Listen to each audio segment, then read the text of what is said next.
It's a Friday morning. That means the 2-minute drill here at 105.5 WDHA. Jim Monahan along with Chris Swendeman. Swendeman, before we get to the Yankees, let's go to the Knicks and the NBA. They didn't even wait till the draft. They made two huge moves this week.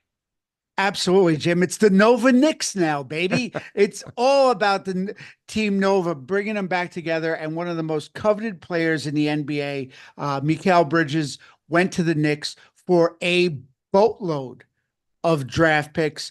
And they also signed one of their own, OG, going back for $212.5 million contract. The Knicks made a splash before the draft even got underway. So, it's 4 unconditional first-round picks plus a conditional first-round pick and some other picks thrown in there as well. It is definitely win-now mode. And if they do win, you go, hey, yay for us. And if they don't, wow, they've really mortgaged the future on this one.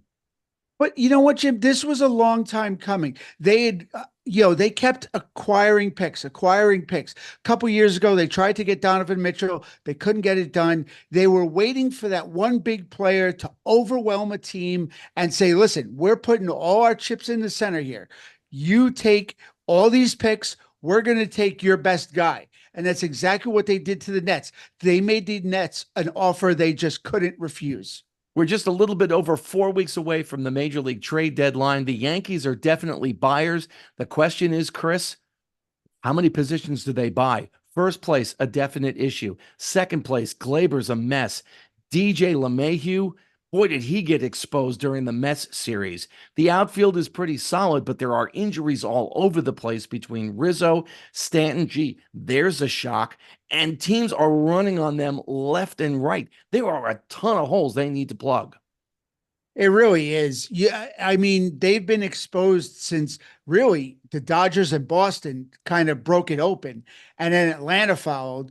Baltimore crushed them, and now the Mets even exposed them. I mean, Gleyber Torres is a huge problem, and you have to leave him on the bench for now. But like you said, all the way through the infield, first, second, third, catcher, it's a disaster. It's what hole do you plug first? Because they're all a liability at this point. I think Rice can hold the fort for a little while until they find a first baseman in the trade market. But I think we could very well be looking at a very, very different Yankee infield come August 1st.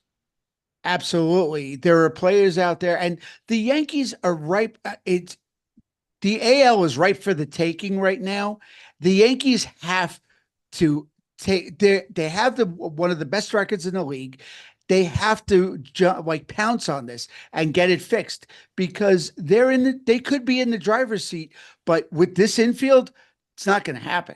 They play an important weekend series against the Blue Jays this weekend. We'll see what happens out on the other side. And that's the 2-minute drill for a Friday morning here at 105.5 WDHA. Thanks, Swendeman.